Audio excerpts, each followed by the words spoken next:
ওম শান্তি। আজিৰ তাৰিখ 13 মে 2025 বৰ্ষ। প্ৰাতঃ মুৰলী বাপদাদা মধুবন।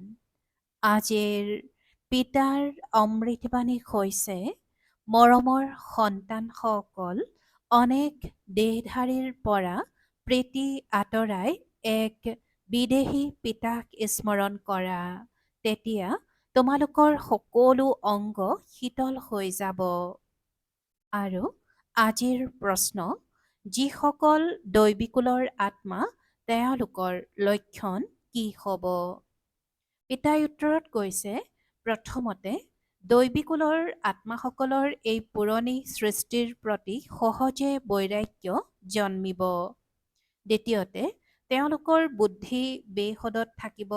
শিৱালয়লৈ যাবৰ কাৰণে তেওঁলোকে পাৱন ফুল হ'বলৈ পুৰুষাৰ্থ কৰিব। তৃতীয়তে, কোনো আক্ষৰিক আচৰণ নকৰিব।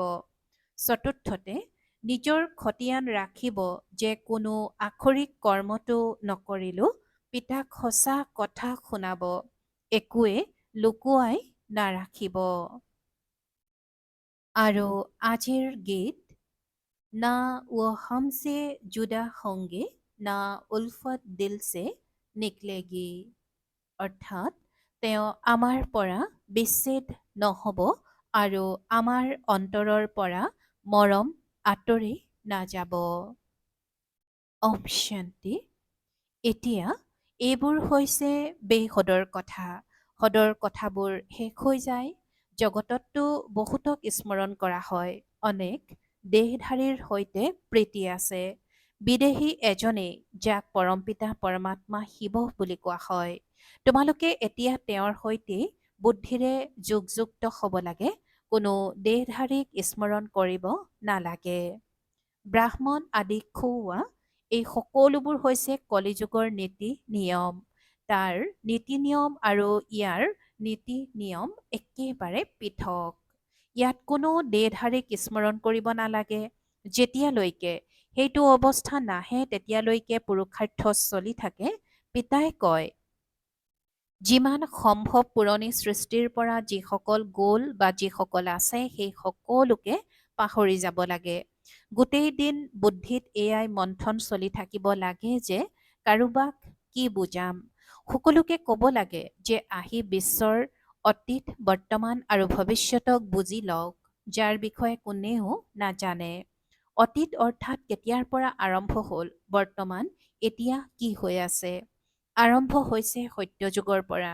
গতিকে সত্যযুগৰ পৰা এতিয়ালৈকে আৰু ভৱিষ্যতে কি হ'ব, সেয়া জগতৰ লোকে একেবাৰে নাজানে। তোমালোক সন্তানসকলে জানা, সেইকাৰণে চিত্ৰ আদি অংকন কৰা। এইখন হৈছে বেহদৰ বিশাল নাটক। এই মিছা সদৰ নাটকটো বহুত ৰচনা কৰে। কাহিনী লিখোতাজন বেলেগ হয় আৰু নাটকৰ দৃশ্যপট প্ৰস্তুত কৰোঁতা বেলেগ থাকে। এই সকলো ৰহস্য এতিয়া তোমালোকৰ বুদ্ধিত আছে।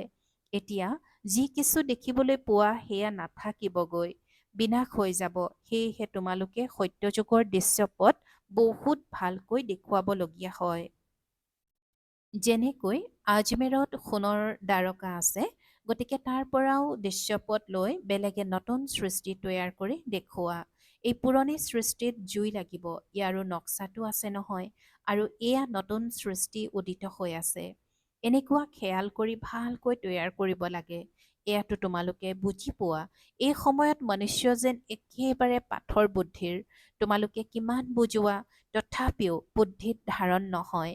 যেনেকৈ নাটকৰ কৰ্মীসকলে সুন্দৰ দৃশ্যপট প্ৰস্তুত কৰে, তেনেকৈ কাৰোবাৰ সহায় লৈ স্বৰ্গৰ দৃশ্যপট অতি সুন্দৰকৈ প্ৰস্তুত কৰিব লাগে। তেওঁলোকে ভাল ধাৰণা দিব, সেয়া প্ৰস্তুত কৰাৰ বিভিন্ন উপায়ৰ বিষয়ে ক'ব। তেওঁলোকক বুজাই ইমান সুন্দৰকৈ প্ৰস্তুত কৰিব লাগে যাতে মনুষ্যই আহি বুজে। যথাযথ সত্যযুগতো এটাই ধৰ্ম আছিল। তোমালোক সন্তানসকলৰ ভিতৰতো ক্ৰমানুসৰি আছে যাৰ ধাৰণা হয়। দেহ অভিমানী বুদ্ধিক চি চি বুলি কোৱা হয়। দেহী অভিমানীক ফুল বুলি কোৱা হয়। এতিয়া তোমালোক ফুল হৈ আছা। দেহ অভিমানী হৈ থাকিলে কাঁইট কাঁইটেই হৈ থাকি যায়। তোমালোক সন্তানসকলৰতো এই পুৰণি সৃষ্টিৰ প্ৰতি বৈৰাগ্য জন্মিছে। তোমালোকৰ হৈছে বেসদৰ বুদ্ধি, বেসদৰ বৈৰাগ্য। আমি এই বেশ্যালয়ক বহুত ঘিণ কৰোঁ। এতিয়া আমি শিৱালয়লৈ যাবলৈ ফুল হৈ আছোঁ। ফুল হৈ থাকোঁতেও যদি কোনোবাই এনেকুৱা বেয়া আচৰণ কৰে তেন্তে বুজা যায় যে তেওঁলোকৰ ভিতৰত এতিয়াও ভূত প্ৰৱেশ হৈ আছে। একেখন ঘৰতে পতি সংস হৈ আছে। একেখন ঘৰতে পতি সংস হৈ আছে। পত্নীয়ে যদি বুজি নাপায় তেন্তে বহুত কঠিনতা হয়, সহন কৰিবলগীয়া হয়। বুজা যায় এওঁৰ ভাগ্যত নাই। সকলোৱেতো দেৱকুলৰ নহ'ব। যিসকল হ'বলগীয়া আছে তেওঁলোকহে হ'ব। বহুতৰে বেয়া আচৰণৰ খবৰ আহে। এইটো আখৰিক গুণ আছে, সেইকাৰণে বাবাই নিতৌ বুজায়, ৰাতি নিজৰ খতিয়ান চাবা যে আজি মই কোনো আখৰিক কামটো নকৰিলোঁ। বাবাই কয়, গোটেই আয়ুস অৰ্থাৎ জীৱনত যি ভুল কৰিছা সেইবোৰ কৈ দিয়া। যদি কিবা বিষম ভুল কৰে তেন্তে ছাৰজনক ক'বলৈ লাজ কৰে, কিয়নো সন্মান হানি হ'ব। নকলে আকৌ লোকচান হৈ যায়। মায়াই এনেকৈ থাপৰ মাৰে যে একেবাৰে সৰ্বনাশ কৰি দিয়ে। মায়া বৰ শক্তিশালী। 5 বিকাৰৰ ওপৰত বিজয়ী হ'ব নোৱাৰিলে তেন্তে পিতায়ো কি কৰিব? পিতাই কয়, মই কৰোণাময়ো হওঁ, আকৌ কালৰো কালো অৰ্থাৎ মহাকাল হওঁ। মোক আহ্বানেই জনাইছে, হে পতিত পাৱন আহি পাৱন কৰি তোলক। মোৰ নামটো দুয়োটাই হয় নহয়, কেনেকৈ কৰোণাময় হওঁ, আকৌ কালৰো কাল হওঁ, সেই ভূমিকা এতিয়া পালন কৰি আছোঁ। কাঁইটক ফুল কৰি তোলোঁ, সেয়েহে তোমালোকৰ বুদ্ধিত সেইটো আনন্দ আছে। অমৰনাথ পিতাই কয়, তোমালোক সকলো পাৰ্বতী, এতিয়া তোমালোকে মা মেকম অৰ্থাৎ কেৱল মোক স্মৰণ কৰিলে অমৰপুৰীলৈ গুচি যাবাগৈ আৰু তোমালোকৰ পাপ নাশ হৈ যাব। সেই অৰ্থাৎ পাৰ্থিৱ তীৰ্থ যাত্ৰা কৰিলে তোমালোকৰ পাপ নাশটো নহয়, এয়া হৈছে ভক্তিমাৰ্গৰ যাত্ৰা। বহুত লোকে সন্তানসকলক এইটো প্ৰশ্ন সোধে যে খা খৰচ কেনেকৈ যোগাৰ হয়, কিন্তু কোনেও বাবাক এইটো খবৰ নিদিয়ে যে মই কেনেকৈ সঁহাৰি জনালোঁ। ইমানবিলাক ব্ৰহ্মাৰ সন্তান ব্ৰাহ্মণ আছে, গতিকে আমিয়েই নিজৰ কাৰণে খৰচ বহন কৰিম নহয়। ৰাজ্যও শ্ৰীমতৰ আধাৰত আমি স্থাপনা কৰি আছোঁ নিজৰ কাৰণে। ৰাজত্বও আমিয়েই কৰিম। ৰাজযোগ আমি শিকোঁ তেন্তে খৰচো আমিয়েই বহন কৰিম। শিৱ বাবাইতো অবিনাশী জ্ঞান ৰত্ন দান কৰে, যাৰ দ্বাৰা আমি ৰজাৰো ৰজা হওঁগৈ। যিসকল সন্তানে পঢ়িব তেওঁলোকেই খৰচ বহন কৰিব নহয়। বুজোৱা উচিত যে আমি নিজৰ খৰচ নিজেই বহন কৰোঁ। আমি কোনো ভিক্ষা বা দান নলওঁ, কিন্তু সন্তানসকলে কেৱল লিখি পঠিয়ায় যে এইটো সোধে। সেইকাৰণে পিতাই কৈছিল, যিসকলে গোটেই দিন সেৱা কৰে তেওঁলোকে সন্ধিয়া খতিয়ান দিয়া উচিত। ইয়াৰো বিচাৰপীঠ থাকিব লাগে। বাকী আহোঁতেতো বহুতে আহে, তেওঁলোক সকলো প্ৰজা হয়গৈ। উচ্চ পদ প্ৰাপ্ত কৰোতাৰ সংখ্যা বহুত কম। ৰজা কম সংখ্যক হয়, চহকীও কম সংখ্যক হয়, বাকী গৰীব বহুত। ইয়াতো এনেকুৱা, গতিকে দৈবী সৃষ্টিটো এনেকুৱাই হ'ব। ৰাজধানী স্থাপনা হয়, তাত ক্ৰমানুসৰি সকলোৰে প্ৰয়োজন। পিতা আহি ৰাজযোগ শিকাই আদি সনাতন দৈবী ৰাজধানী স্থাপনা কৰায়। পিতা আহি ৰাজযোগ শিকাই আদি সনাতন দৈবী ৰাজধানী স্থাপনা কৰায়। দৈবী ধৰ্মৰ ৰাজধানী আছিল আৰু এতিয়া নাই। পিতাই কয়, মই পুনৰ স্থাপনা কৰোঁ, গতিকে কাৰোবাক বুজাবলৈ চিত্ৰও এনেকুৱা লাগে। বাবাৰ মুৰলী শুনিবা, সেইমতে কৰিবা। দিনে প্ৰতিদিনে শুধৰণিটো হৈয়ে থাকে। তোমালোকে নিজৰ অৱস্থাকো লক্ষ্য কৰি থাকিবা, কিমান শুধৰণি হৈ গৈ থাকে। পিতা আহি আৱৰ্জনাৰ পৰা উদ্ধাৰ কৰে। যিয়ে যিমানে বহুতক উদ্ধাৰ কৰাৰ সেৱা কৰিব সিমানেই উচ্চ পদ পাব। তোমালোক সন্তানসকলটো একেবাৰে ক্ষীৰখন হৈ থকা উচিত। পিতাই তোমালোকক সত্যযুগতকৈও ইয়াত অধিক উচ্চ কৰি তোলে। পিতা ঈশ্বৰে পঢ়ায়, গতিকে তেওঁক নিজৰ পঢ়াৰ চমৎকাৰ দেখুৱাব লাগে। তেতিয়াতো পিতাও উৎসৰ্গিত হৈ যাব, অন্তৰত উদয় হ'ব লাগে। বছ, এতিয়াতো আমি ভাৰতক স্বৰ্গ কৰি গঢ়ি তোলাৰ বেপাৰেই কৰিম। এই চাকৰি আদি কৰা, সেয়াটো কৰি থাকিবা। প্ৰথমে নিজৰ উন্নতিৰ বাবেইটো কৰা, হওঁতে বহুত সহজ। মনুষ্যই সকলো কৰিব। গৃহস্থালীত থাকি ৰজাৰ পদ পাব লাগে। গৃহস্থালীত থাকি ৰজাৰ পদ পাব লাগে, সেইকাৰণে নিতৌ নিজৰ খতিয়ান উলিয়াবা। গোটেই দিনটোৰ লাভ আৰু লোকচানৰ খতিয়ান উলিয়াবা। খতিয়ান নুলিয়ালে শুধৰণি হোৱা বহুত কঠিন। পিতাৰ কথা নামানে। নিতৌ লক্ষ্য কৰা উচিত। মই কাৰোবাক দোষটো নিদিলোঁ। পদ বহুত উচ্চ, প্ৰচুৰ উপাৰ্জন আছে, নহ'লে পাছত কান্দিব লাগিব। দৌৰ হয় নহয়, কোনোৱেতো লাখ টকা উপাৰ্জন কৰে, কোনোবা কঙাল আকৌ কঙাল হৈয়ে থাকি যায়। এতিয়া তোমালোকৰ হৈছে ঈশ্বৰীয় দৌৰ। ইয়াত কোনো দৌৰ আদি মাৰিব নালাগে, মাত্ৰ বুদ্ধিৰে মৰমৰ পিতাক স্মৰণ কৰিব লাগে। পিতাই কৈছে, এতিয়া তোমালোকৰ হৈছে ঈশ্বৰীয় দৌৰ। ইয়াত কোনো দৌৰ আদি মাৰিব নালাগে, মাত্ৰ বুদ্ধিৰে মৰমৰ পিতাক স্মৰণ কৰিব লাগে। কিবা ভুল হ'লে ততালিকে শুনাই দিয়া উচিত। বাবা, মোৰ দ্বাৰা এইটো ভুল হ'ল, কৰ্মেন্দ্ৰিয়ৰে এইটো ভুল কৰিলোঁ। পিতাই কয়, ভুল শুদ্ধটো বিচাৰ কৰাৰ বুদ্ধি পাইছা, গতিকে এতিয়া ভুল কাম কৰিব নালাগে। যদি ভুল কাম কৰি দিয়া তেন্তে অনুতাপ কৰিব লাগে। বাবা, তৌবা তৌবা, ক্ষমা কৰিব, কিয়নো পিতা এতিয়া ইয়াত শুনিবৰ কাৰণে বহি আছে। পিতাই কৈছে, যদি ভুল কাম কৰি দিয়া, যদি ভুল কাম কৰি দিয়া তেন্তে অনুতাপ কৰিব লাগে। বাবা, তৌবা তৌবা, ক্ষমা কৰিব, কিয়নো পিতা এতিয়া ইয়াত শুনিবৰ কাৰণে বহি আছে।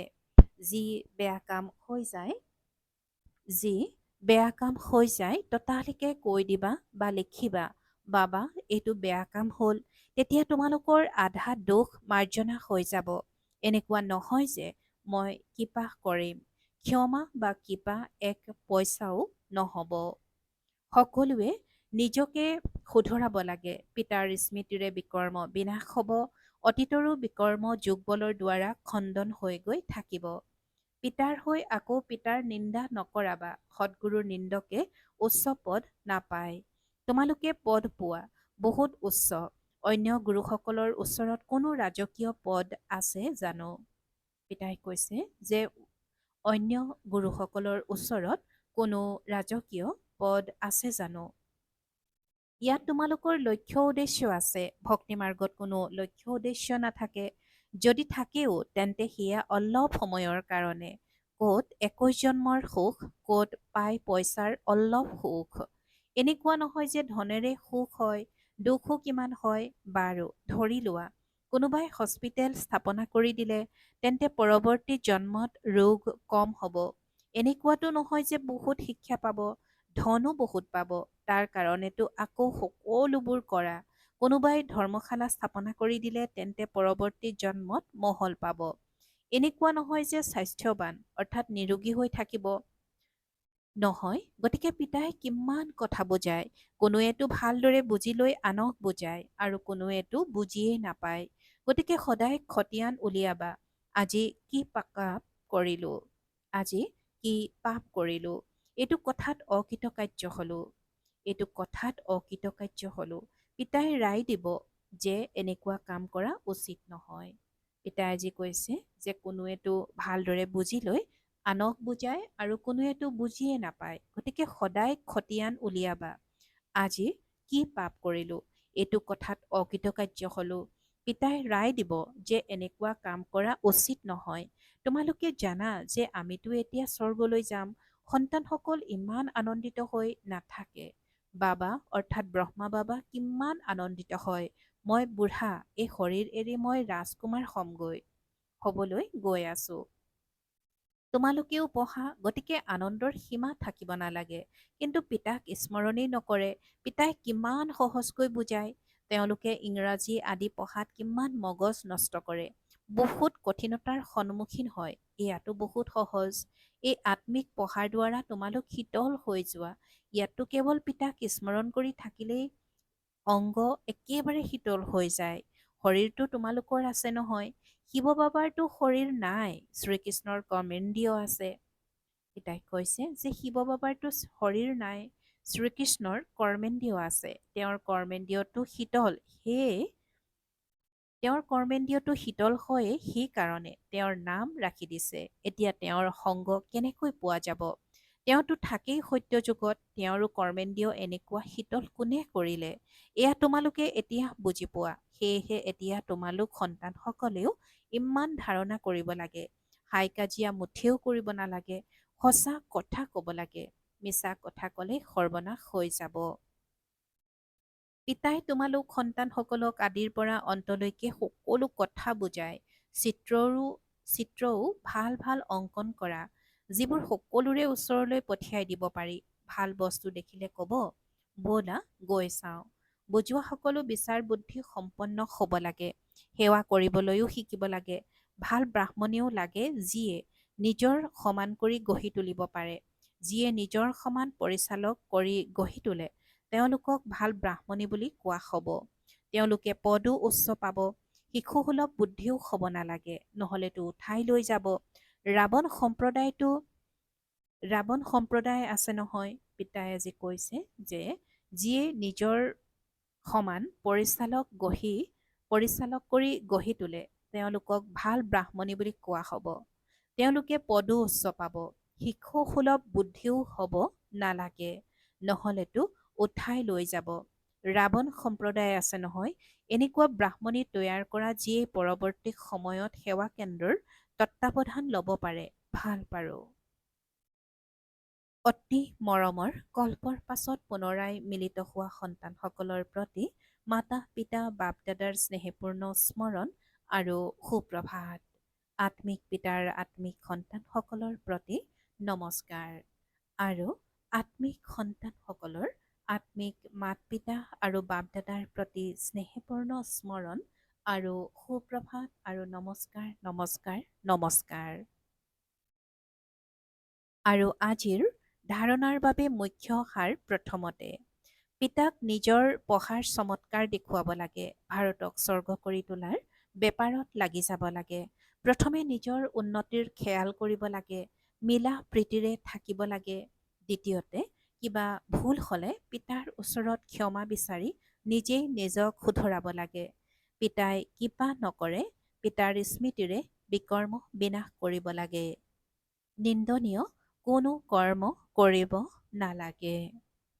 আৰু আজিৰ বৰদান, জ্ঞানবানৰ বিশেষত্বৰে সংস্কাৰৰ সংঘাতৰ পৰা হাত সাৰি থাকোঁতা পদুম ফুলৰ দৰে উদ্ধত আৰু সাক্ষী হোৱা।